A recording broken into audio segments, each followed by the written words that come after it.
Hello everyone, hope you are doing well and having a blessed Ramadan. I'm Zainul Abidin from Student Connect London office. Just a small brief about Student Connect. We specialize in UK university admission. We have been consulting and giving admission services to international students for the past 10 years.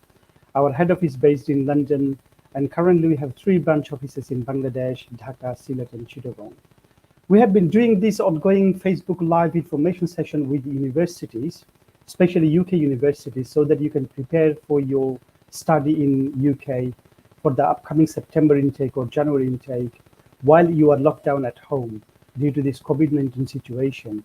As part of our ongoing Facebook Live information session on studying in UK, our today's Facebook Live session is with one of our long-lasting partner, QAHE Higher Education. So QAHE Higher Education represents University of Ulster University London campus, Northumbria University London, Solent University, and University of Roehampton London. Today we have with us Mr. Hamid, Mr. Abdul Hamid, who is international officer from QAHE, and also we have today with Kully Virdee. He is an international officer as well at QAHE. Hello, Mr. Abdul Hamid and Kully Virdee, how are you?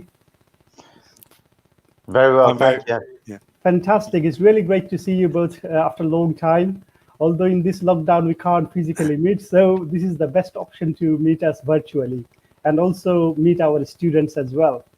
So if you can, guys, introduce yourself and if you can brief us about the partner universities as well, would be great, and why studying in UK. Hi, everyone. I'm Hamid. As Zainul Bhai have said, I'm one of the regional managers for South Asia. I look predominantly after India, Bangladesh, Pakistan, Sri Lanka, Nepal. Welcome, everyone. I know the audience that we are looking at today is all from Bangladesh, so hopefully myself and Kully would be able to give you guys some sort of handful information for you guys to take away with you. We'll be here for a few hours just talking to you about what we are offering, the universities we're working with, the scholarships that we are going to provide you guys for attending this event, as well as our English test that we are providing you guys and the university partners we're working with. So there's loads of things that we're going to be going through. And we are also going to have a question and answer session towards the end, just for you guys to understand how is it safe for you guys to travel to UK, the degrees that you are going to be doing in UK, how is it going to be taught? Is it going to be online? Is it going to be face-to-face? When are we opening up? Any sort of question you got towards the COVID situation, we'll be here happy to help you guys. So we'll go a bit more in detail slightly later on. I'll pass on to Kully to introduce himself, and then we'll get back. Thanks, Hamid. My name's Kully. I head up the pathways for South Asia. So again, I work with Hamid, and the markets we cover are India, Pakistan, Bangladesh, Sri Lanka, Nepal. And I'll be here to kind of just go through the university partners, the kind of key points that we think would be of interest to you, and a bit more about the pathways and how they are, what they are, and with the university partners that we have. Fantastic, great. So I believe you have the slide ready, right? So let me put it on.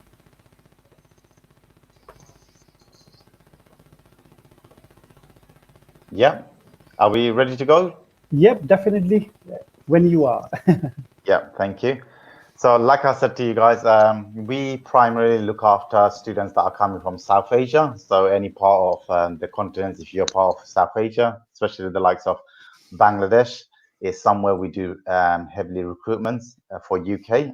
We feel as though this situation that we are going through now, it's a situation that not just you guys are in it, we are also in it, but we're all coming together and pulling it off. And there is good news. There's always going to be a light end of the tunnel. We've already started to see that. We've started to see the death rates falling down in the United Kingdom, especially with the situation that we're going through, the NHS service that we have. We're adamant that we'll be coming through that by the end of this month or early next month. So just to let you know about who we are called a company called QAHE Higher Education, and within that we look after 4 universities. Janaba, is there any way to make that presentation slightly bigger, or? Yes, we can do that. Yeah, this presentation went extremely small. Unless you put the 3 panels together, you know, Yep, all 3 of yep. us, yeah, that was okay. If you put all 3 of us back on. Yep, Yeah, right. it's been a little bit better that way. So what do we do? So generally, the courses that we offer you guys would be from our foundation level, undergraduate level, as well as postgraduate. So anywhere, wherever you guys are looking to do, if it's going to be a foundation, undergraduate, postgraduate, somewhere along the line with the 4 university, we're bound to have one of the courses that you are looking for. Yes, since you mentioned about foundation course, we have a question here asking what is a foundation course? I'm interested in foundation course. Okay. I feel I can answer that. Yes, So sir. basically, a foundation course is a year. There's 2 options. There's a foundation year and there's an international year 1. So basically, in the UK, we have 13 years education. In other countries, you have 12 years education. And a foundation course is designed to bridge the gap between that year. It also helps students acclimatize and get ready for the way UK education is taught. So, for example, in South Asia, predominantly, is a lot of theoretical based learning, whilst in the UK we're more focused on practical. So the foundation degree will help students kind of acclimatize to what the British degree is and get them ready for their actual undergraduate degree. Because normally they would be unable to gain entry onto a bachelor's degree if they've just done 12 years education. That's right. So it is sort of a bridging qualification. So if you're studying in Bangladesh, we have HSC, which is basically 12 years education. Whereas, as Kully mentioned, in UK, have 13 years of education. And also sometimes some universities don't accept HSC as it is not equivalent to UK A level. And further, some universities accepts HSC. However, the HSC marks, if you have low marks, then you need to do a foundation course as well. Yep, Hamid, you can continue your presentation. Yeah, so like I'll give you an overview about who QA was and the 4 universities where we are going to be working with. We'll start naming the 4 universities slightly later on during this presentation. But just before we go into the universities, we just wanted to give you guys some sort of assurance why we feel as though UK is the right place for you guys to study. So generally, we know UK's degree is one of the most powerful degrees in the world. You could use UK degree wherever you are around the world and it will be recognized. That's something that we are all proud of. It's something that we also enhance within our students, and it's something that we go around shouting about or bragging about because it is something to be pleased about. So we know doing a degree in UK is one of the strongest things to do, and you know it will be recognized whichever part of the world you go to. The fact that the degree is taught by people that are very skilled. A lot of our lecturers are PhD qualified. So if you think about the quality of the studies that you're going to get is going to be from PhD tutors and so on. So we know the teaching quality in UK is very high standard. If anything, if you look at the likes of other countries that are upcoming, the likes of New Zealand, Canada, Australia, we've started to see recently they've started to grow with international students. But if you go back to where we started from, it all started from United Kingdom, it all started from the States, and now there's other countries such as Europe's also getting involved in that side as well. So yeah, it's a big history that we hold with higher education, especially for international students. Yeah. We've got, yep, go on. So I was going to say, look, I just wanted to emphasize the point that Hamid, I think you're exactly right, where the international market now is very, very competitive. Every country in the world is looking to attract international students. However, with the UK, you know, we do have that precedent of being globally recognized as one of the best places to come and get a degree. For example, in Bangladesh, I think everybody that's watching this will know, if you hold a degree from a British institute, you can go back and all the multinational companies will then be very interested in speaking to you about working for them. And this is what the kind of a UK degree can offer students. It's all about that kind of employability side, as well as gaining a world-class international degree. Sorry, carry on. Yeah. So we've got great stats as well. If you look at one of the stats, it says that 3 of the top universities that are in UK are part of the top 10 in the world. So you could already see from this stats here, the quality of studies that we are doing is the fact that we've got top universities based in UK. We've got the Russell's Group. We've got the top 3 universities amongst the top 10 in UK. So the quality of studies in UK is one of the best in terms of studying in any of the foreign countries. UK courses are generally a lot more shorter than in other countries. What that basically means is if you were to do a master degree in UK, you would be able to finish that within 1 year. So some countries, it'll probably take at least 2 years to complete your master degrees, which would mean it would cost you more in terms of tuition fees. It would cost you a lot more towards accommodations. It would cost you a lot more for living costs and so on. So if you were thinking about saving money, if you felt as though you want to finish your degree off a lot more quicker, ideally, UK would be a place where you'd be able to finish your degree a lot more quicker. However, saying that, you also have an option of doing a degree. If you felt as though you need a degree which is slightly longer, then we also have these options where we provide our degree, which comes with a work placement, which is embedded with your course. So after you finish your course, you'll be placed into your work placement, which is at least 4 months, and that's something that we would help you find your work placement. So if you were to do a master degree with us with placement, we would find you a work placement which is in line with the degree that you are doing, and you would be able to get a live work experience from United Kingdom. Is there any criteria to get these work placements, or do you have any sort of criteria that the students to fulfill? No, so basically with the internship option, I think what we can say with QAHE is we're probably one of the only institutes that can pretty much guarantee our students an internship. Now, I think a lot of UK universities do offer this internship or a placement option, but the onus is on the student to then find that internship. And I think, as we all know, the UK is very, very competitive for workplaces, and just to even get an internship or a placement is very, very hard. And a lot of students struggle to do this. Great thing with QAHE is because we're such an established brand and we have different parts of the company, we can piggyback off the corporate side and look to get students an internship with some of our corporate clients, or we can put together a project, the consultancy project, where a number of students would get together and work on a real life case scenario. So I think it's a very strong selling point is the fact that QAHE, we pretty much can guarantee an internship for our students. That's right. Yeah. We can see most of the university, the internship is not guaranteed, the placement year is not guaranteed. Then what happens if the student cannot find it? They would curtail the additional visa they have.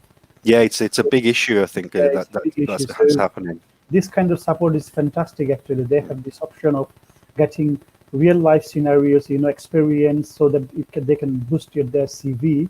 And obviously, when they come back home with the experience in a British company, that they will be ahead in the race, in the employability. Definitely, I think if you add together the degree from a top UK university and then the hands-on work experience of working for a multinational company, any student that has that and then goes back home, automatically their CV goes into the top 10-20% of people that will be employed in that country. That's right. Yeah. Just going back to why UK still, if you guys look at the stats, there's around 500,000 students studying in UK. That shows the number. I've done a little bit of research. If you look at the numbers that we have compared to other countries, 500,000 students, international students studying in UK is quite high for a country. That's 500,000 students studying in United Kingdom, international students. And it also shows that 1 in 4 people that have studied in the UK have been very, very successful, which is quite high ratio again to show that a person out of 4 people, 1 person has been very successful, has managed to go become an entrepreneur, become a business person, or been very successful in their life by doing a UK degree, has shown to us that UK degree is something that's worthwhile doing. Staying on to the degree side, a lot of people do ask generally, can they work while they're doing a degree? In UK, yes, you can work 20 hours while you're doing a degree. So while you're doing your degree and you've managed to get yourself a part-time job, and your part-time job could be anywhere. It could be in hospitality, it could be in a sports place, it could be in a retail place, you name it. As long as you are able to complete your degree on time, you would be able to allocate 20 hours of your time doing a part-time job during your studies. After your studies, there is an opportunity for PSW, and that will be a 2 years visa that will be given to you guys, subject to you guys finishing your degree off and getting a pass rate. You'll be then able to get yourself a PSW, where you would be able to work for 2 years, make the money that you guys have spent during your studies in UK on your tuition fees, on your living costs. You have the opportunity to gain that money back by doing a PSW, which is post-study work, and that will be given to you guys on a different visa after you guys have finished your degree off. So that's a couple of the things that we felt as is very important for you guys to understand why we felt studying in UK is one of the right choice for anyone around the world, especially from Bangladesh. We've seen very high numbers of students coming from Bangladesh to UK, and not because the country is great, but the studies in UK is excellent. If you look at the surrounding of UK, there's loads of South Asian students, so you won't feel homesick, you won't feel a part of a place where you feel very lonely. We were here, and I felt as though being in UK, it feels as though you are actually still in Bangladesh, but with a lot of British people around you, as well as South Asians. If you're thinking about missing your cuisine, like food and traditions, you won't miss any of this stuff, especially around in central London. You have all these traditions. You have your celebrations of Eid, you have your celebration of Ramadan, and so on. So we celebrate it exactly the way we would in Bangladesh. Yeah, I think the UK is probably one of the most multicultural countries out there, and I think that's another big selling tool for why coming to the UK, because as Hamid said, look, there's 500,000 students come to the UK, and that's pretty much every country from Argentina all the way to Zimbabwe and every other country in between. So when you go into the universities, you know, you're not just going to see students from your own country, you're going to get to meet students from all of the countries around the world. You'll get cultural education of how things are done with different people. And I think what's key as well is building a network. So these students, these people that are in your classes, when you all finish your degree and you go your separate ways, these are friendships that will last. And this is where you'll be able to then start building a network of potentially working globally. Yeah, exactly. Just to give you guys an overview about what kind of students are studying in UK, if you are able to see my screen, you can see 17% of the students are from Middle East, 19% are from East Asia, so 5% are from Southeast Asia, 20% are from South Asia. So you can see how many students are coming, and you can see how, apart from looking at UK and EU students, South Asia becomes the second largest student numbers in UK. So you can see there's loads of South Asian students here, and you'll be able to not just feel like you're away from home, you could also make new friends who are from different parts of South Asia within UK. We've So got Americans. South Asia is taking over China, right? Correct, yeah. We still have China here. China's still quite high, but yeah, South Asia has taken them part. But we still have the likes of Americans, Africans, Central Asia, all within the campus here. So it's very diverse, very multicultural, and you'll be able to learn each other's culture from while you're studying. So there's loads to benefit by doing a UK degree. You won't find a situation where you feel as though like, oh, you're very isolated, or it's UK is very discriminating towards South Asians. You won't get nothing like that. We're very friendly towards each and everyone here, and everyone here has the same rights. You look at UK's human rights, you look at UK's people's rights. Every single person, doesn't matter if you are a British citizen, if you are a tier 4 student, you will still hold the same right as what a British citizen person would hold. So that's the good thing about being in UK, is the fact that you would get treated exactly the same way as everyone else would. Sorry, Kully, Definitely. Yeah, I was just going to say, yeah. Another thing about the UK as well is it is a very safe country. I know, look, the UK has had its issues, as has every country. But if you look on the grand scale of things, you know, the UK is one of the safest places to be in the world. So any parents that will be looking to send their children to the UK, you know, can rest assured that it's a safe country. Yeah. So that's just a bit about how diverse we are. Just going to go into the next slide.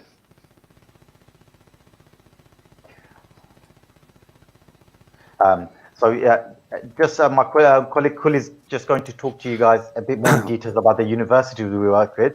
So Kully, I'll leave it with you and let me know when you want me to change the slides. Before you move on, we just had a question.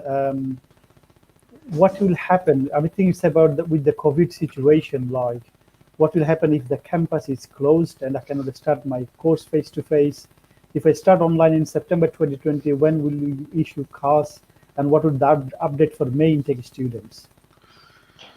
Well, I'll take that question. Sure. I don't think we'd be in a position in September where our campuses are closed. We've already put ourselves in a situation where we are looking to start a July intake. So if anything, July intake should be a worry, not a September intake. We are in a position to start a July intake in July. And that's not because we want to, we're following the UK guideline. They have also given us indication that July can happen. However, if July doesn't happen on time face-to-face, we intend to start online as a temporary basis until it's safe for you to travel to UK. But for September, we have 100% intention to start face-to-face classes. So the May intake basically was delayed until July, right? Yeah, that's correct. Kully, Yeah. Kully, Yeah. you disappeared your picture. Oh, you're on the back. Yeah, I'm there. Don't worry, I'm there. Don't panic. Yeah. Yeah, I think with the May intake, obviously, what's happened is it's something that nobody's ever seen. So every university was, nobody could fly, so we've deferred our May intake to July, and we are very confident that it will go ahead. Obviously, this is QA talking. We really want to have this intake. A lot of universities have cancelled their May intake and put everybody in September, but we're still keen to have this running, and we are confident that it will go ahead, one way or another. Yeah, I don't think we should be in a panic mode yet because things are improving here. If you look at the stats, death rates are falling, infection rates are falling. So it's positive signs at the moment. We've had a lockdown. We're still on a lockdown, but it looks like the lockdown is starting to get lifted here. We're easing out some of the areas here, which is a good news. And I think students should take that as a positive news than anything. Yeah, definitely. I think look with the UK, as Hamid said, we are still on lockdown, but it's like a semi-lockdown, so you're allowed out unlimited amounts of time now. You can meet other people. Obviously, you got to keep distances, but if you look at the way things are going, we've passed the peak, and now it's just a downward trajectory to when things are starting to open up. I think all non-essential retailers will be opening up soon. You've got places like McDonald's and stuff. So all the restaurants, everything else is coming back online. Everything else is moving. So the UK is very keen to get everybody back working, obviously with as safe as possible. But yeah, look, I think we are pretty much, I think, 2 or 3 weeks away from everything going back to how it was. Yeah. Thank you. So Kully's just going to run through a couple of the partners here. Kully, let me know. Okay, so I'll start with Ulster University. So if you want to just click the slide, Hamid. So Ulster University is the oldest partner that QA have, and we basically own and operate the London and Birmingham campuses. So London and Birmingham, I think London you guys might know a lot about, but Birmingham is my city. I'm actually speaking to you from Birmingham now. Birmingham is about an hour 25 minutes by train from London. As the city itself has 65,000 students. And it is an amazing city. There's a lot of investment happening in the UK, so especially in Birmingham. The campuses for Ulster University are all centrally based, so they're very easy to get into. If you want to go to the next slide, Hamid. Yeah.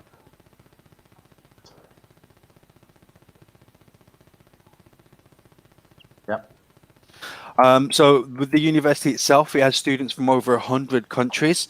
It's in the world's top 150 young universities, and it was shortlisted for University of the Year. And I think, look, there's a lot of universities, a lot of not just in the world, but not just in the UK, but in the world that will have all these stats. And I think if you're looking at the UK, then you really want to look at a very high quality university.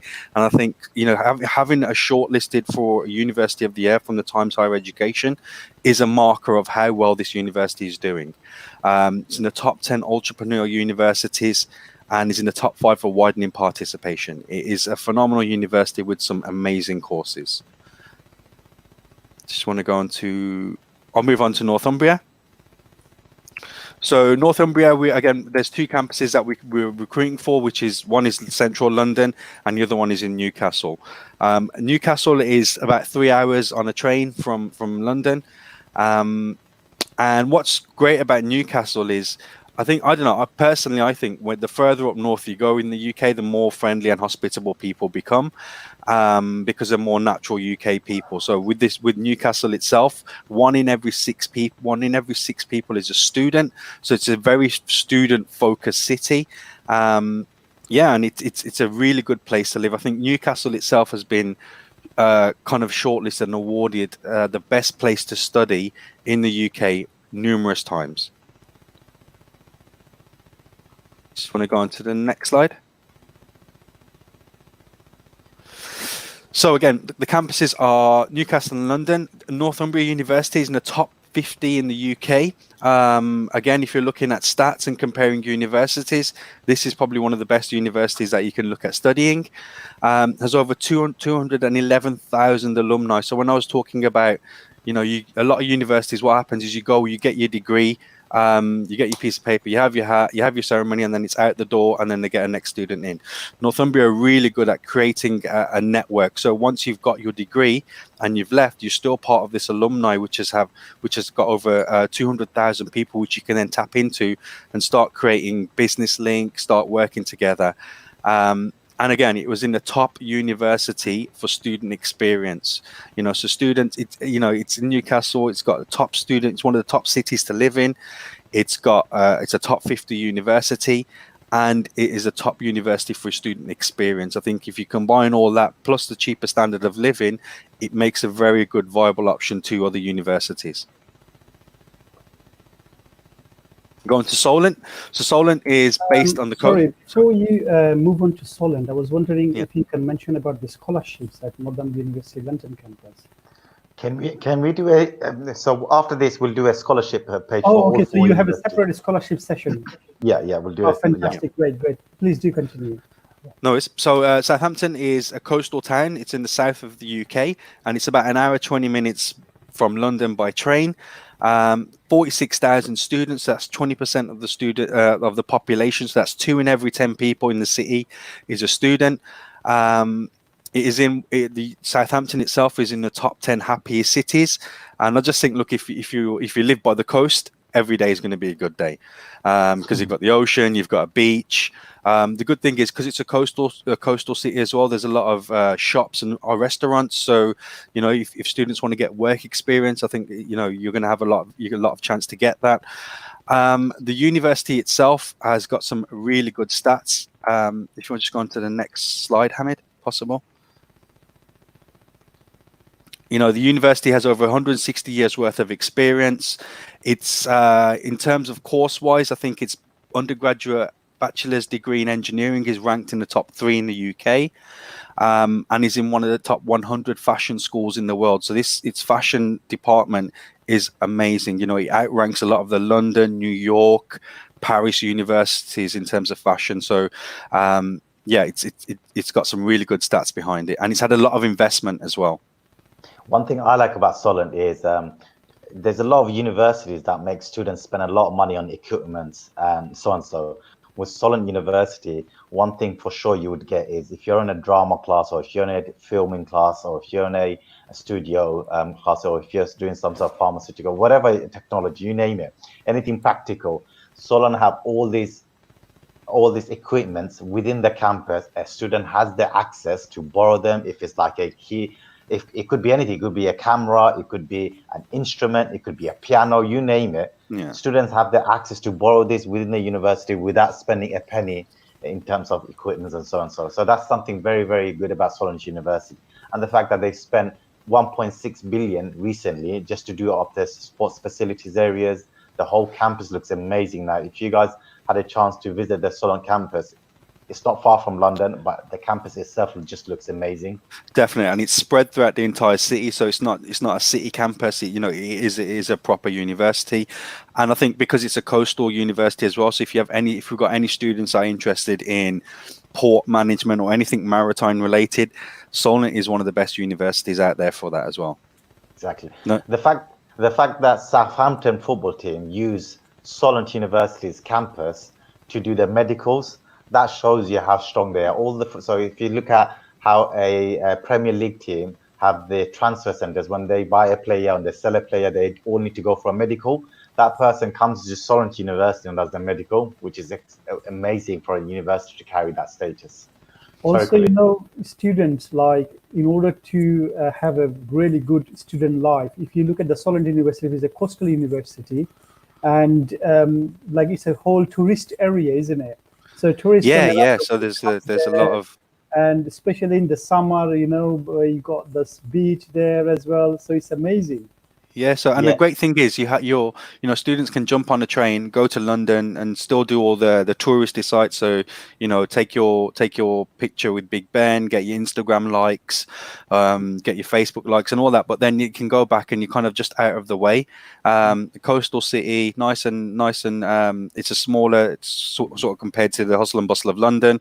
And obviously, look, the standard, the cost of living is also a lot cheaper than it would be in the capital. The living cost there is quite cheaper, right? The living expenses there. Yeah, so I think the great thing with what QA have done is, we can offer our students, we can match kind of any budget. So, obviously Southampton is a lot cheaper than London. I think if you look up north in Newcastle, that's a lot cheaper than London as well. And then you have Birmingham as well, which is up and coming. So yeah, there's a lot of there's 4 really good unique locations that we can offer students, and that matches not only their courses but also what they're looking to spend in terms of trying to spread their money as much as possible. Our pictures are very tiny, sorry guys, but if you look at the pictures here, the second picture, you could see a little overview of Southampton.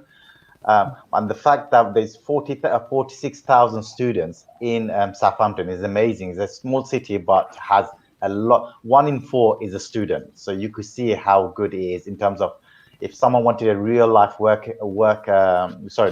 real life place where they want to be surrounded by student life. This is where to be. It is such a student vibe area here. All you're going to see, there is 2 universities there, Solent University and Southampton University, but 46,000 are students. So you could see how very student experience a student would be able to get by living in Southampton. And yeah, you are right. It is very cheap so it is outside London, just about outside London. So the living cost there is 9,385, which is a lot more cheaper than London. So if someone is looking to save money or wants to stay away from the loud noise, the busy road, then that would be a place to be at. Yeah, definitely. That's okay. And then finally move on to the University of Roehampton, which is obviously based in London. So it's the great thing with this university is even though it's based in London, it's not based in central London. Now, London itself, I don't think I really need to go too much into it, but I will just in case. So there's over 300 languages that are spoken there daily. Hamid, I think 250 of them. Nearly, just about. 100,000 students from over 200 cities. And look, I know we mentioned food earlier, but London is amazing for food. I think there was just one stat that I read that there's over 10,000 places to eat in London, and if you were to go there, pretty much if you're going to go to one every day, it'd take you about 3 or 4 years to eat at every place. So look, in terms of kind of living and eating, while London is known throughout the world, it's one of the best cities in the world to visit and to study. We're going to the university itself. So next slide. Sorry. No worries. So Roehampton is a historic university. It's 175 years worth of history. It's formed of 4 colleges, and what I think is key to point out is it is London's only university campus. Now, there's a lot of universities that are based in London, but they're predominantly city campuses. So with the University of Roehampton, it's set over 54 acres of parks, lakes, and woodlands. So what students can do is they have central London on their doorstep, where they have the hustle and bustle of the big city. They can go and see all the sites. But the great thing with Roehampton is, it's out of the way. So they're 20 minutes out of central, and then a nice, quiet, relaxed, safe, peaceful environment where they can then study. The university has over 10,000 students representing 141 nationalities. So again, students, if you pick Roehampton, you're going to get a really good international experience. In terms of investment, all UK universities have a lot of investment because they're really keen to pull in international students. So Roehampton is no different. They've had over £100 million worth of development on their campuses. And I think one of the key kind of closing points is it's London's only university campus, and it also has the cheapest student accommodation in London as well. Yeah. So I probably would echo on the same thing what Kully has said about Roehampton.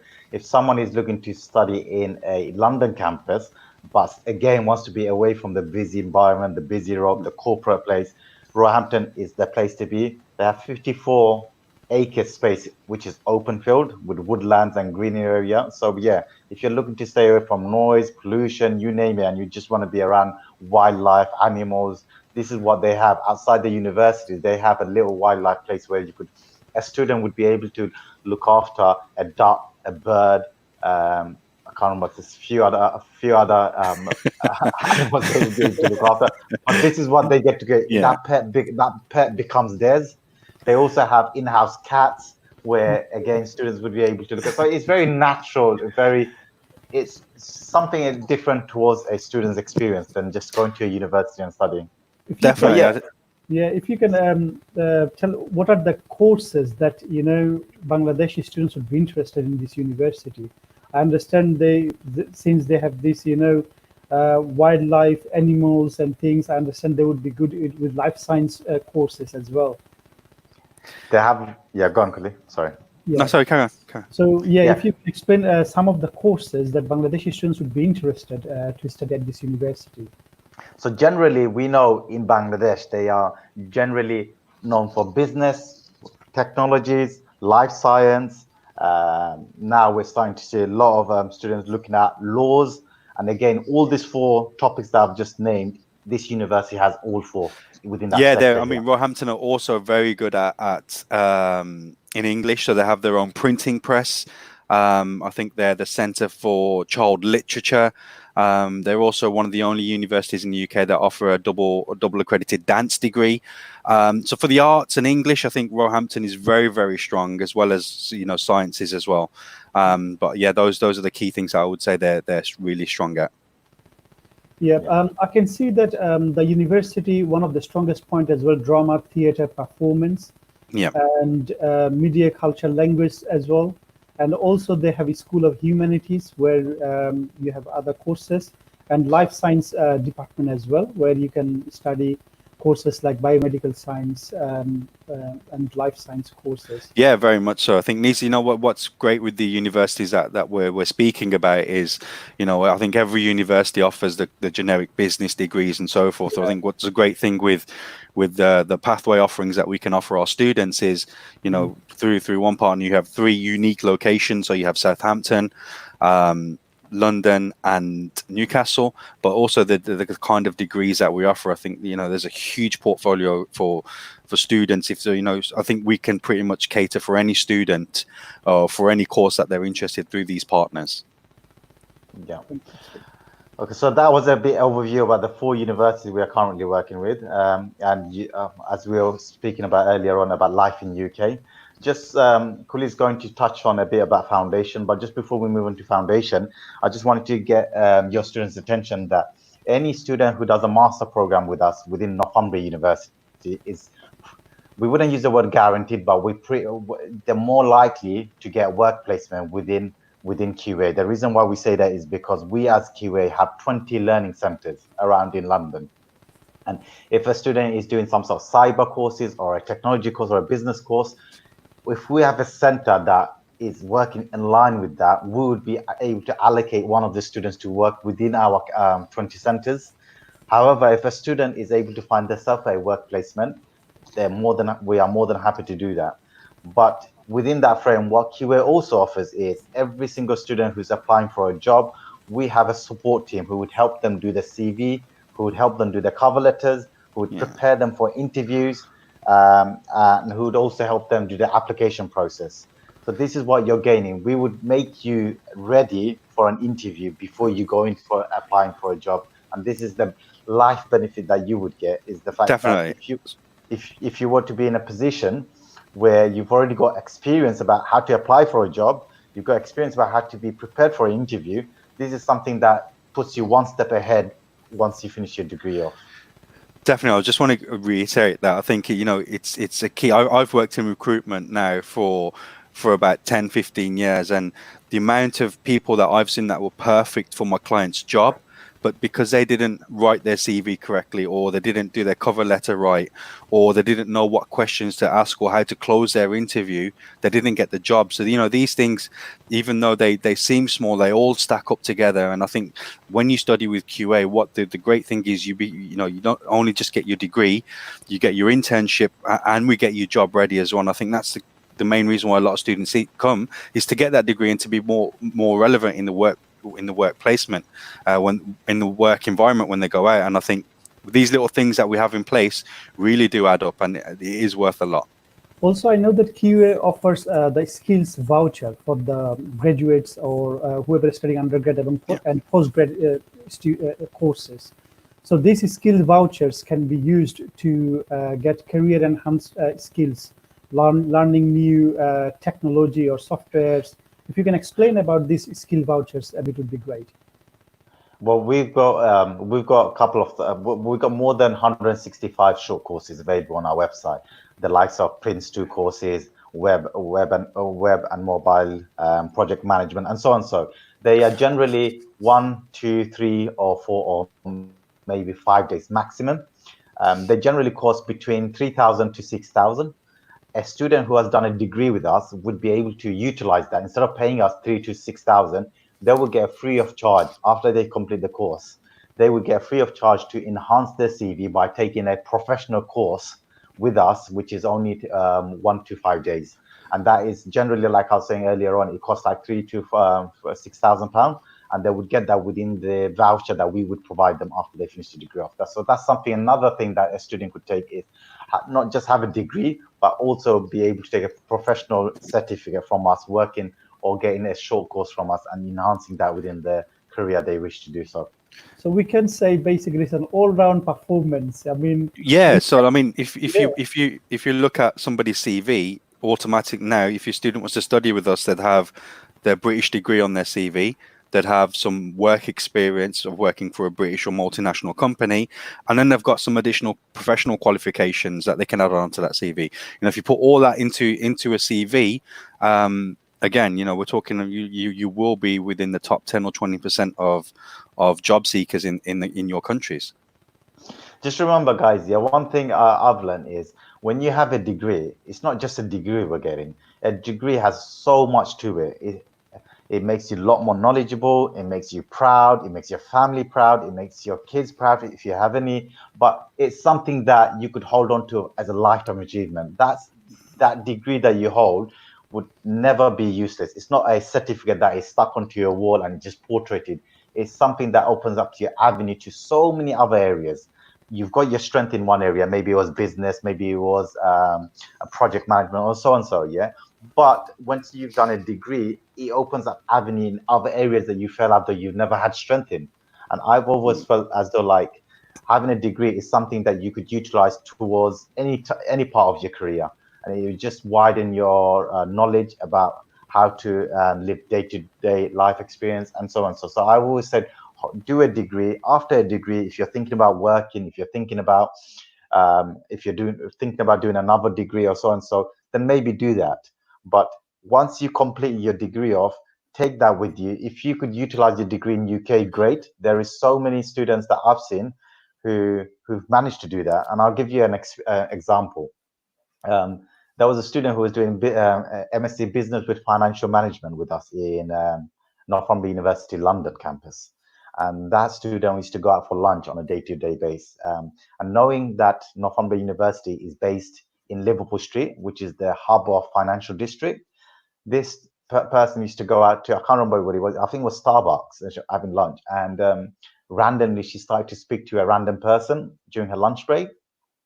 And the person asked that person, what is it that you're doing? And she turned around and said, I'm doing MSc Business with Financial Management with Northumbria University. She said, oh, that's great. I work in a bank. That's what the guy replied back. And they're looking to recruit people. So what this guy did is he provided her business card. his business card to her, and she kept that. A year later, which is 2019, she called him randomly to say, look, I finished my degree off and I'm looking for a placement. And he was more than happy to give her a tier 2 visa, sponsored her, and now she's working at a bank, which is she's probably earning a lot more than we are. As we know, international students' salary is a lot more higher than locals. So she's now benefited working in a financial district, a hub where all the banks, the financial companies, the insurance companies, you name it, are there. It's one, and she's now working in a real terms placement in a bank, and that's like an achievement that she's gained. So not only that, if you were to study in London, you would be just doing a degree. There's so many opportunities you'll be able to just go along and do exactly what that person did. You'll be able to interact with other people. You'll be able to network and just make friends. And doing that, you'll have different opportunities opening up for you. Kully, did you want to add something? Yeah, no, I was about to say, I totally agree with that. The UK really is the land of opportunity, and I think, you know, with everything that's going on in the UK in terms of Brexit and how we're leaving the European Union, there will be a massive skill shortage in the UK. And if you're an international student that has got that kind of academic qualification, and then you've got that work experience, I think, you know, the UK is a good place to be. But failing that, you know, as we've said all along from the beginning, is a UK degree is globally recognized. So, you know, you never know where life is going to take you. The great thing with having a British degree is at least you'll know wherever life takes you, you'll have a qualification that will open doors for you that other degrees can't. Yeah. Sorry, just Chris just going to run. Well, it's going to be a brief explanation. But I know we spoke a bit about pathway earlier on before, but this is just a map of where our campuses are. Kully, do you want to just? Yeah. So this is a map of the UK, and as I say, the great thing with QA and what we can offer today is we can offer 3 really strong universities in 3 unique locations. So Southampton again is a coastal city, London is the capital, and Newcastle, which is further up. And then obviously on that diagram there is where they are based, so you can get a better visualization of where they are. So moving on to the International Foundation Program. So again, I think we covered this, but the International Foundation Program is for students that are seeking entry onto an undergraduate program but don't meet the academic requirements, the academic entry requirements. So again, you have SSC, you have 10+2. You know, if you don't have AS levels, then you'll struggle to get onto a degree, or you won't. So this is where the International Foundation Program comes in. And there's a huge amount of subject areas, which I'll go on to. And if you look at the bottom, oh, okay, you've moved on to International Year 1. Sorry, did you want to see? Let me know which one you want me to stop on. Okay, yeah, so International Year 1 is fine. So if you just go on to that. Yeah. So an International Year 1 is basically with the UK, with the undergraduate degrees are 3 years. So if you were to add a foundation year on or year 0, that would make it a 4-year degree.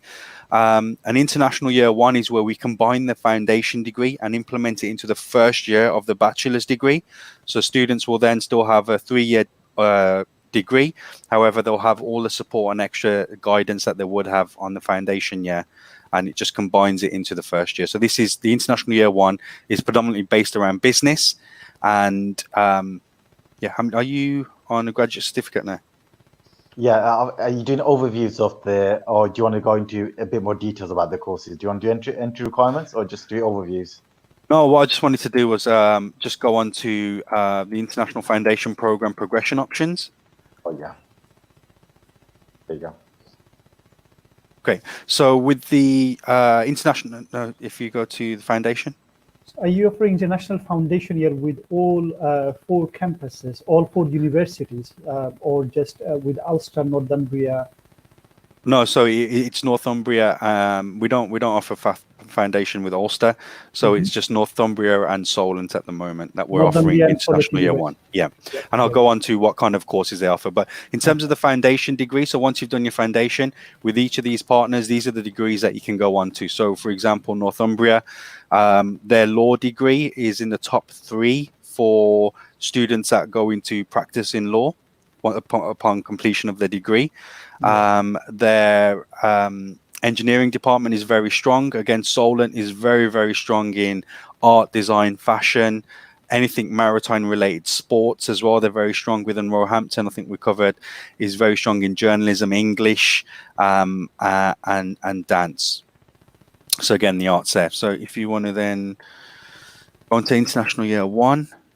You've done this side. Yeah. I think it was So if you the courses. Yeah. Okay. So with the international year one, there's 2 university partners that we can offer this to. So it's with Northumbria University and Solent University, and predominantly business related courses. But as we know, business it transcends any sector. So you could be working in healthcare and you'd still have a business element to it. So with the international year one, we have business and accounting, to financial management, logistics and supply chain, tourism management, HR management. With Northumbria and with Solent, there's events management, festival and event management, marketing and international tourism management.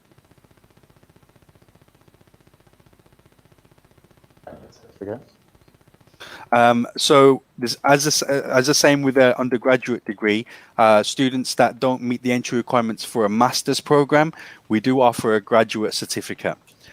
So it's a 1 semester and it's with Northumbria, and students can pick Newcastle or London, and there's 3 intakes a year. And the great thing is it's a joint CAS, so students will get their pre-masters and masters combined. So you got all these programs, you got the foundations, you got the international year ones. Within that, you also have undergraduate courses available and postgraduate. Good thing about our undergraduate and postgraduate for Roehampton University and Solent University is you could look at any of the courses that we offer on our website, and you'll be eligible to make an application with any of the undergraduate and postgraduate courses for Roehampton and Solent.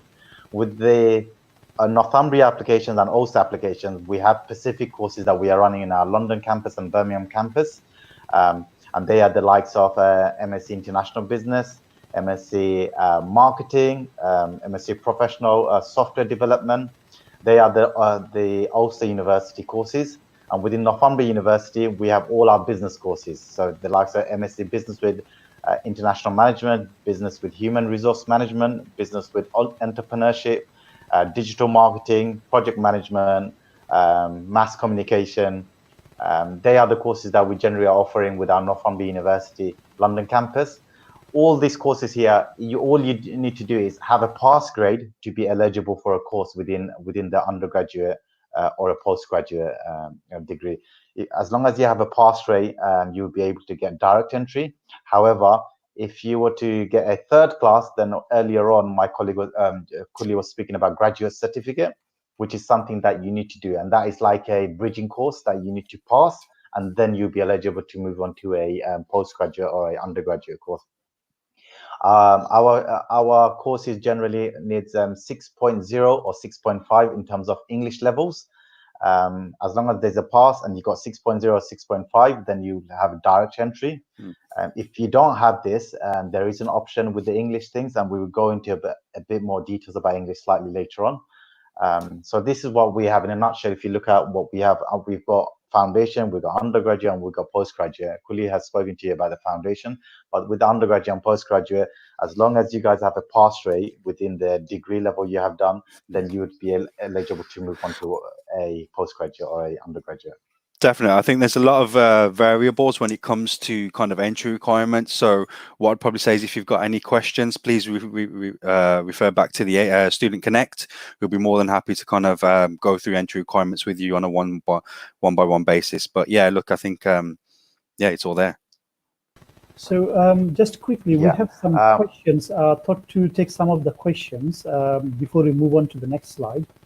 So we have, let's see, what are the questions we have? Okay. When university will issue CAS for September 2020 intake?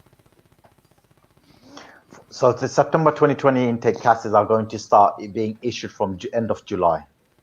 Okay. So end of July, we'll start issuing CASs. Before all that, every single student that gets a CAS from us would need a pre-CAS interview. Our pre-CAS interview is for students who are making a UK visa application, and just to make sure that they are ready to apply for the applications, we just make sure in terms of credibility, they are also ready. So what we need to make sure is that students that are making applications are aware of the university they've applied for, they know where the location is, they know about the course, they know about the course modules, and a bit more knowledge about what is it that they want to do after they finish the degree off. It could be anything. It could be them lot opening up their own business. It could be them lot working in a multinational company. It can be them lot looking for a job in UK, but it's not something that they should be enforcing that into us. It's something that if they have the opportunity, great. But if they don't, the ambition should be returning back home to do something for themselves.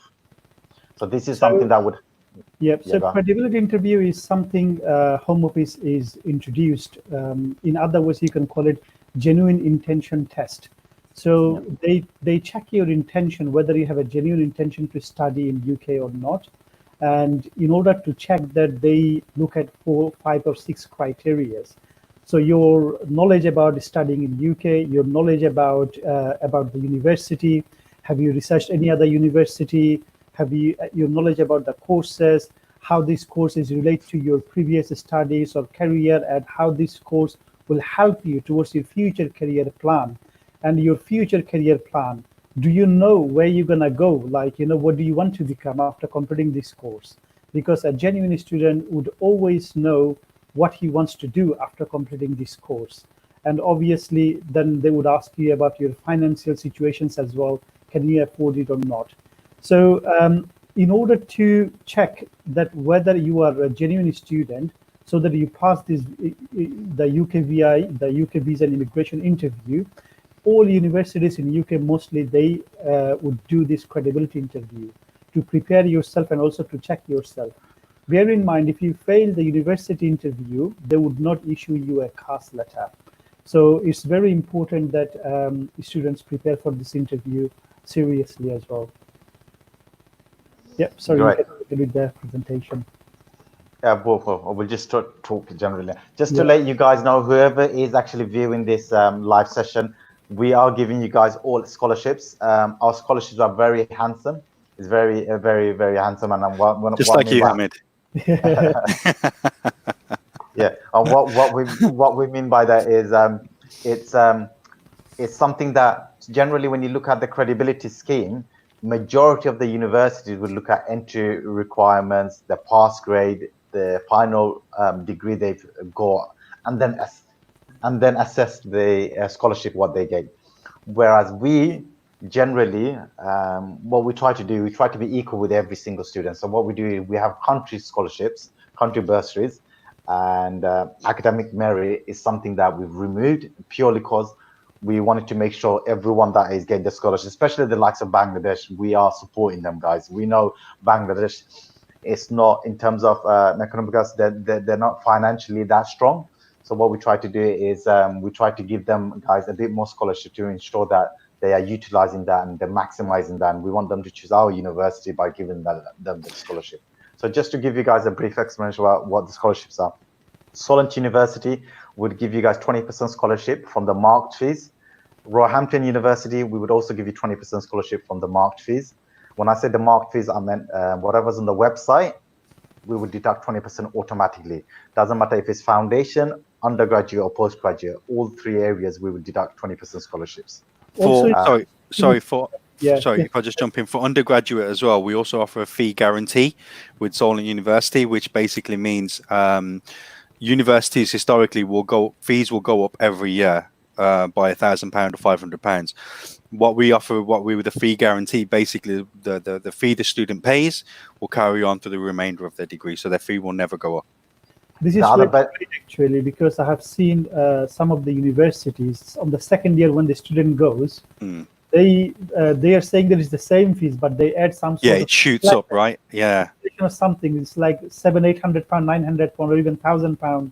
Yeah, I think what a lot of universities do is the scholarship, they make it they make a massive scholarship in the first year, and then for the second and third year, or the 3 years if they're on a foundation, Students pay full fees, and then from sort of £7,000-8,000, their fees go up to 15,000 every year, and then students struggle. And I think that's what I like about QM. What we can offer our students is that fee guarantee, which basically gives the student peace of mind knowing that this fee is what they'll pay every year. It's not just the fees that they are going to pay every year, which is a very benefit to them. Our scholarship also carries on the second year and the third year. So if we're giving you 20% scholarship on the first year, we will give you the 20% scholarship second year and the third year. And knowing that the fee would still stay at the same rate at what it was on their first year, it would stay the second year and third year. So you're benefiting in two different ways. Is it for Definitely. Solent and Roehampton both, or just for Solent? Solent, Roehampton, and Ulster, all And three of them. All three of them. And yeah. Fantastic. Yeah, and then moving on to Ulster University, our one-year course for a master's are generally 11,000 to 12,000, and we would give you £2,000 scholarship so that it goes down to like roughly around 10,000 for a master course. In Birmingham, it could go down to 8,000. Our master's with advanced practice is 17,000 with Ulster University, or 17,500. We will be able to give all of you guys here today £4,000 scholarship. Anyone applying for a master course with our work placement, you'll get £4,000 scholarship automatically. And that will be the same with the Birmingham campus as well. Undergraduate courses for Ulster is the same thing. It costs around 9,000. We'll be able to give you £2,000 scholarship per year to make it to 7,000 per year. So that's to do a degree in London and to get an undergraduate for 7,000 or 7,500 is very, very cheap. You won't get cheaper than that anywhere else. We have students who have started degrees in another university on the first year. They paid £14,000 and they found out Ulster is doing it for 7,000, 8,000 after scholarship, and they want to do the second year with us, which is very difficult. So what we try to tell students is, go ahead. So just to make sure, so students, I know the tuition fees are £10,000 per year. So they would get £2,000 each and every year is scholarships. If it's the degree they're taking with the placement year, 4 years they're getting £8,000. For 3 years they're getting £6,000. On the top, if they're paying the full fees, they get additional £500, right? Exactly. So it brings it to like £2,500 scholarship discount, and brings the fees to £7,500. Yeah, exactly. So you got that benefit. Good thing about all these universities is scholarships are guaranteed second year, third year, fourth year, whichever way you're doing it. It can be 4 years. If you're doing a foundation plus 3 years undergraduate, it's for 4 year scholarship. So we also have that as well. Then moving on to Northumbria University. If you look at Northumbria University, we have top-up courses, we have pre-masters, and we have postgraduate course, and we have foundation courses. Within all these courses, especially students from Bangladesh, our fees can be slightly higher with Northumbria universities, but we matched it by giving you guys the scholarship. So Northumbria University course with a master's with work placement could go as £5,000 scholarship for all students in Bangladesh. Without the advanced practice, it could be £4,000 scholarship. The pathway programs, we could give you like £3,000 scholarship. So it's very general. We try to match it in a way that all our fees are around 8,000 to 13,000, depending on which field you're going into. So especially and for the markets as well, especially Bangladesh. I think we've tried to make the scholarship as appealing as possible, and to try and make it as affordable for everybody as possible. These scholarships, same scholarships, is not available a student from India or Pakistan, right? So this amount of student scholarships available only for Bangladeshi students. So QA is especially looking at each and every countries, and then they are doing the scholarships on the basis of country's economics, student interest, and everything. So I think this is a great opportunity for you guys to grab in these scholarship opportunities. And in order to make application in this pandemic situation, you don't have to go out. You can just take picture in your phone and WhatsApp to our counselors. We have office in Dhaka, Sylhet, and Chittagong. And in this pandemic, we are all working virtually. So please do contact us in our Dhaka, Sylhet, and Chittagong offices. Our Chittagong office currently closed. We could not do the grand opening due to the COVID-19. So all the communication will be made from our Dhaka office. So I will put in the screen here the contact details of our offices. So please do communicate with our offices, with our counselors. You can also contact me directly. I'm based in our London office. If you have any questions or anything, you can always WhatsApp me here, and you can also email me, and I will be more than happy to answer any queries you have. What we want to do is, since this pandemic, everyone is locked down at home, and you want to stay safe, be with the family. But at the same time, we have to get on with life, and at the same time, you have to prepare your future study plan. If you are planning to study abroad, so this is the best way to do it. While you are at home, our counselors can do everything for you.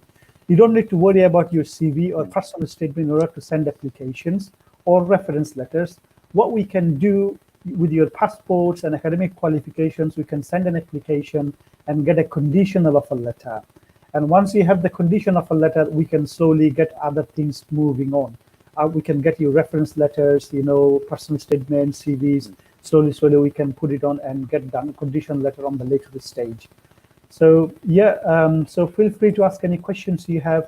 Do send applications, contact our counselors, and you can see all our contact details is on the screen here. Yep, sorry, Hamid, if you can continue. Sorry to interrupt. No, that's fine. So yeah, so like I said to you guys, the scholarship is very handsome like me. Yes, Kully?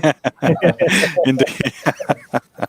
And then just moving on to our IELTS requirements. So every single university in UK is mandatory for you to have an IELTS.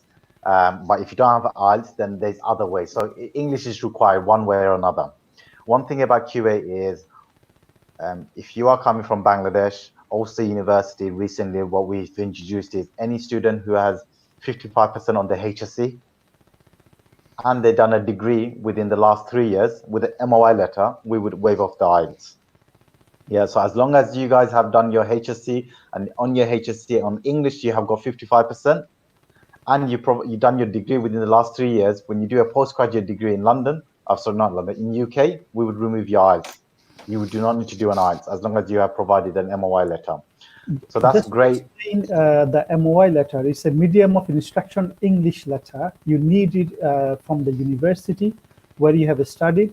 So if you have studied your degree and your medium of instruction was English, you can get a letter from the university, and this letter will be sufficient enough to exempt you from the IELTS requirement. So university will mention in the CAS letter that they have assessed your English language ability in order to start this course. Yeah, exactly.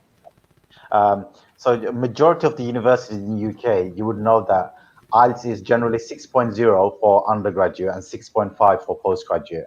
That's in line with majority universities. Some of them could be slightly higher, 7.0. Some could be slightly lower, 5.5. But in line with the UK criteria, majority of the universities are 6.0 with no less than 5.5 or 6.5 with no less than 5.5. If you were to have that on your IELTS and it's within the last 2 years, you would get exempt from English. However, if you have done that and it's expired, or you've done a non-UK VI IELTS, we could accept your non-UK VI IELTS for undergraduate and postgraduate, but not for foundation. Foundation, you would need a UK VI IELTS. If you don't have an IELTS in any situation, but your spoken English and your listening skills is up to standard, so if you are able to come into Student Connect's office and you are able to communicate with the Student Connect's counselors in English, then they would be able to maybe recommend you to do a QA English test. A QA English test is a free of charge service we provide to all students whose English level is up to standard. So if your English level is speaking or listening is up to standard, they would recommend you do a QA English test, which is free of charge. It only takes 1 week to 2 weeks waiting time. So it's not like IELTS where you need to wait a whole month, and you'll get your result within 3 to 5 working days. So a lot more faster. So in this situation here, if you look at the IELTS centers are now closed. If you look at the TB centers are now closed. If you look at visa centers are now closed. A lot of the things are closed. Yeah, it's very impossible for you to move forward with your application. What we recommend is if you guys are counseling your student, and if students are ready for an English test, book a QA English test. Subject to them not achieving the requirement for undergraduate or postgraduate IELTS, if they achieve that on our QA English test, we will remove the IELTS conditions. Just to add a point on these, please note we provide IELTS training courses in our offices, both in Dhaka and Sylhet. So for our students, we don't provide this to outside students. It's basically for our own students we provide this. And in this pandemic, we are also running virtual free IELTS classes as well. So please do feel free to contact us on that if you need to practice or if you don't know how to improve your skills, how to improve your scores. And our dedicated IELTS instructor we have in Dhaka office and Sylhet office as well. They would be able to give you the support via phone, via Zoom meetings or Skype, and with the conference calls. So we are doing the virtual IELTS classes as well. So you would be able to get a benefit from this. These virtual classes we are doing at the moment, it's free. So you can grab this opportunity as well. Yeah. Yeah, so if just so that you guys are aware, IELTS is something that is mandatory. We have to make sure you got your pass rate in 4 fields, and the 4 fields are speaking, listening, writing, and reading. As long as you are getting above 5.5 in each component and overall 6, there is a chance where you do not need to do your IELTS. We would accept your QA English test to move you onto an undergraduate or a postgraduate course. Our test generally lasts 2 to 3 hours, which is pretty much the same as how long an IELTS would last. It is strictly test condition, so you can't be in a room with someone else. You could do it in Student Connect's office, or you could do it at home. If it's very difficult for you to travel and you're unable to travel to Student Connect's office, you can do it from home, as long as no one is in your room and you got a very stable internet connection, and then you could do it in the comfort of your own home. But if in the situation where you can't and the lockdown is lifted from Bangladesh, then you can go to Student Connect's office and do it, whichever way is suitable for you guys. So yeah, just make sure you've got a laptop or a desktop. You can't do it on a mobile, you can't do it on a tablet. You just need to make sure if you are doing it on a laptop, your laptop is fully charged, there's no noise in the background. Yeah. You won't be able to do it in a library, you won't be able to do it in an internet cafe because there's noise in the background or there's people around you. So just make sure you're doing it in a place that, just remember, it is test condition. And even though we are not there, it still needs to be followed by a test condition, because there is a camera that is recording you 24 hours while you're doing the exams.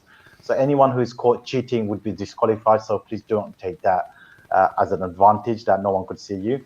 Make sure you are not opening up another browser on your background on your laptop, because again, your screen is mirrored. The way you could see us now, that's exactly how we could see you. So if there's other screens opened up and the background like Google or something, you would get disqualified. So please do not destroy your career just by cheating on the last stage. I hope everyone here understood where we are coming from. So you got a good understanding about the 4 universities, about our English test, about our situation in UK.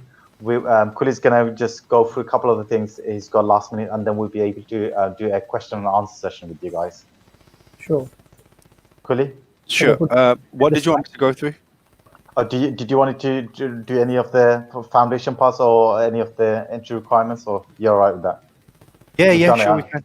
Yeah, we've done it. I mean, we can go over it again if you want to. No, that's fine. Yeah, all right. Janubhai, what would you like? So we have some questions. Let's go through them.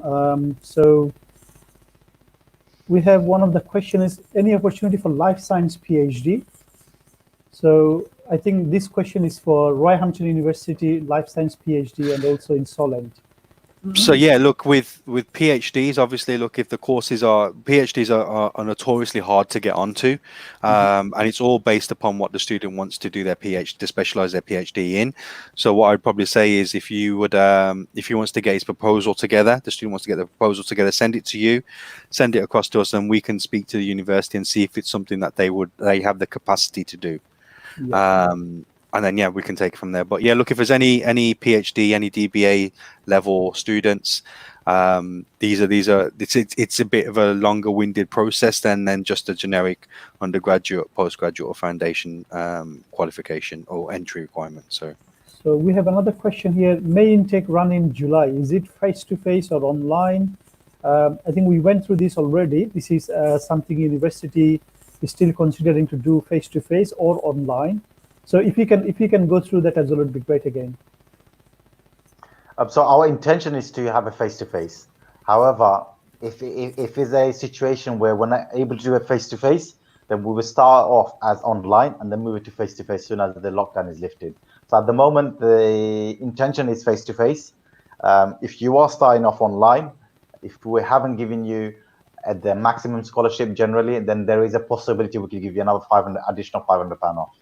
So we would utilize that. If you are starting off online, if we haven't given you the maximum, we can give you another £500 off. But if we are giving you the maximum, then that is because we know you are going to start a online course, or we've just categorically looked away and just gave you the maximum. So we utilize the scholarship in a way that we'll see if what kind of scholarship we've given you. If there's something else we could do for you, we would do. If we can't, then yeah, it will be a face-to-face or it will be online until the lockdown is lifted. So we have a follow-on question on that. If you run the July intake, when will you provide the CAS letter? So July intake CAS letters are going to start happening it should be starting to happen from next week. So ideally from next week, we would start asking the students to start getting the bank statement, yeah. And we're just being a bit cautious because South Asia, majority of the countries are on lockdown, so the banks are not opening up yet. So we're just waiting for the banks to open up. Even if it means we move the July intake to end of July, we would do that just to make sure that everyone has access to the bank and able to mature the bank statement on time. Yeah. One thing is the way we see it in Bangladesh now, the lockdown I think is until 16th. However, it might increase, or we don't know it yet, so we will know it in a couple of days' time. And also the VFS in Bangladesh. VFS in Bangladesh, they are given a notice that they are closed until further notice.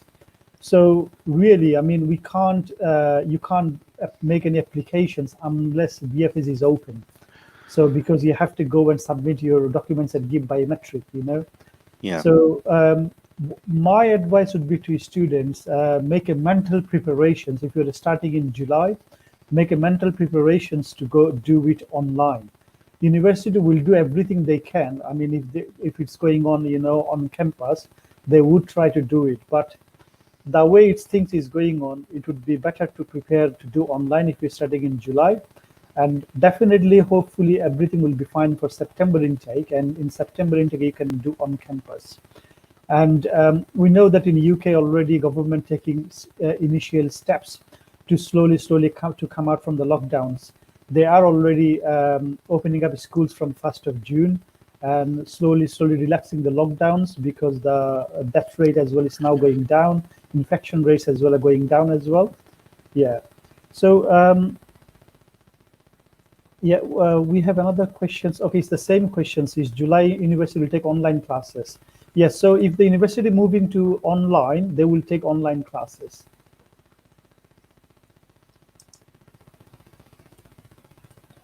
So in terms of entry requirements, I had few other questions. Suppose for Ulster MBA, can a student go directly for that MBA program after doing a bachelor in Bangladesh?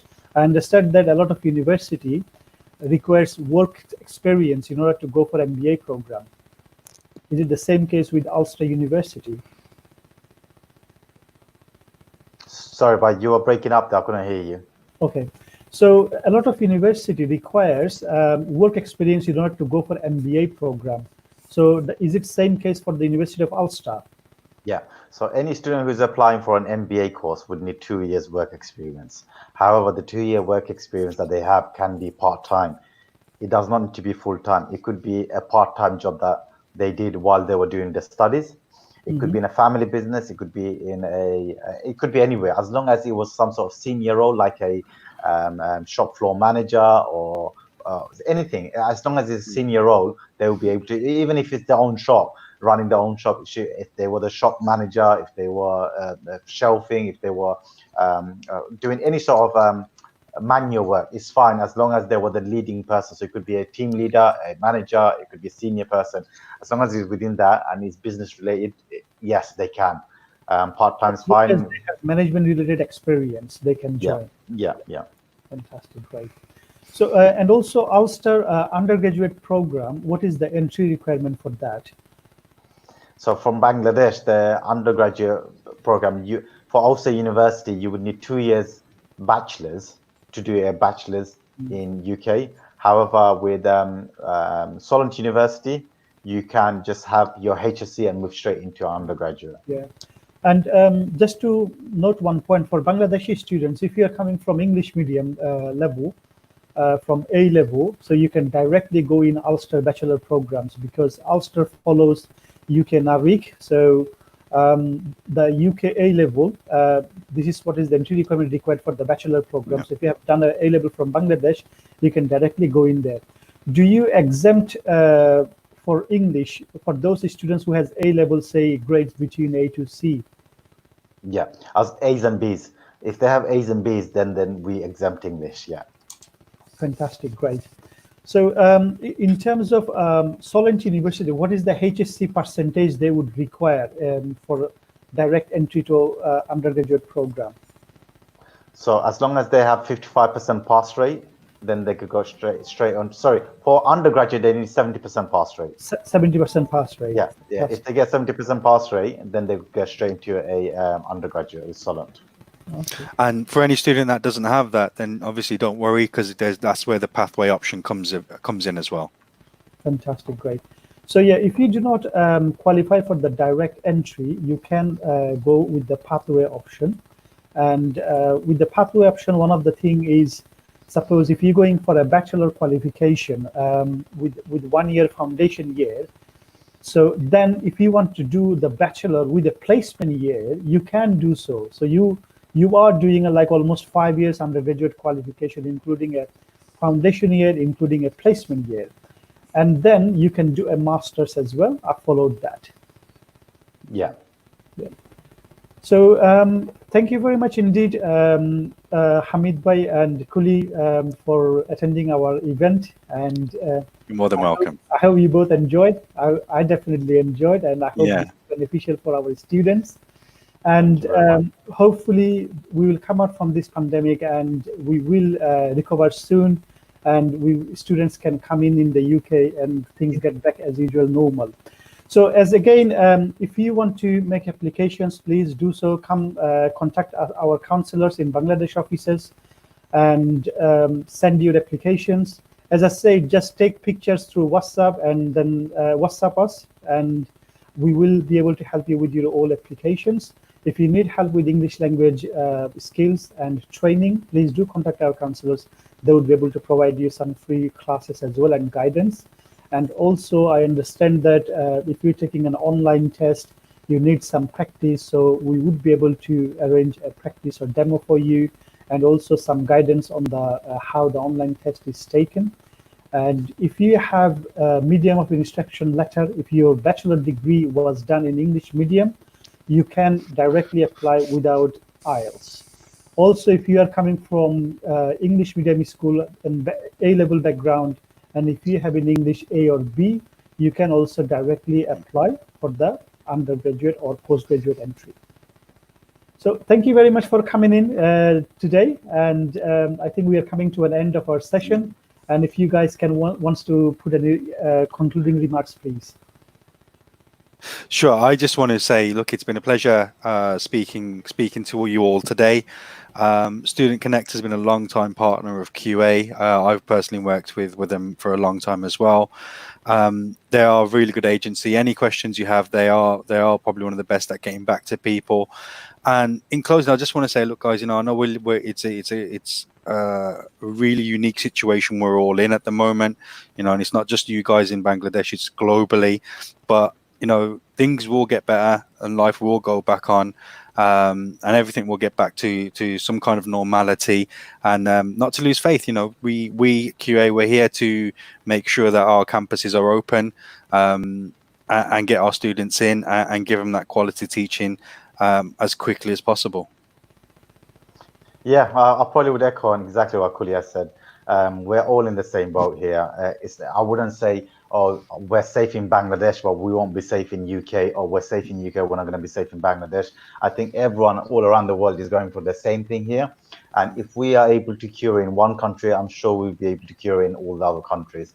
We've started to see lockdowns being lifted in quite a few countries, such as Germany and Pakistan recently, I've heard about. We've lightened our lockdown, And I feel as though the reason why we're lighting it down is because we're seeing improvement. It's not because there's no results. There is results, and the results are basically slowing down, and we're controlling it. And we just need to make sure that everyone's working together. We're controlling as much as we can. So I have faith that we are going to have a September intake. We are going to still have a July intake. We are all going to come through this. And yes, if you guys need support in terms of where you want to go, what to do, you're confused, you don't know how to make your application, Student Connect is there. They've got they've located in the 3 main cities in Bangladesh, Chittagong, Chittagong, Dhaka, and Sylhet. So wherever you are in Bangladesh, you would have access to going to one of the offices local by, or contact them via Zoom, Facebook, and so on. So they'll be always able to help you assess you on your application. One thing with us is, as soon as you submit an application to Student Connect, you would get a very, very fast response from us. We'll try to give you guys accurate information as possible, and we'll try to move your application forward as much as possible in line with the COVID situation. So yeah, don't let COVID situation put you down. I think life is good. There is a lot more to life than just the COVID situation, and we'll all come through it. So good luck to all of you guys who's looking at us today, and make sure you guys make your application with Student Connect. Thank you all. Thank you very much indeed. Thank you both of you as well, and thank you viewers for listening and watching this, attending this live session. And I wish you all the best and have a blessed Ramadan. And stay tuned until our next live event. We will have with Oxford Internationals coming up on 16th. We will have with De Montfort University on 19th. So at the same time, we'll be coming up at 3 p.m. Bangladesh time. So until then, bye-bye for now. Thank you very much indeed. Take care, everyone. Bye-bye. Bye. Thank you. Thanks. Bye.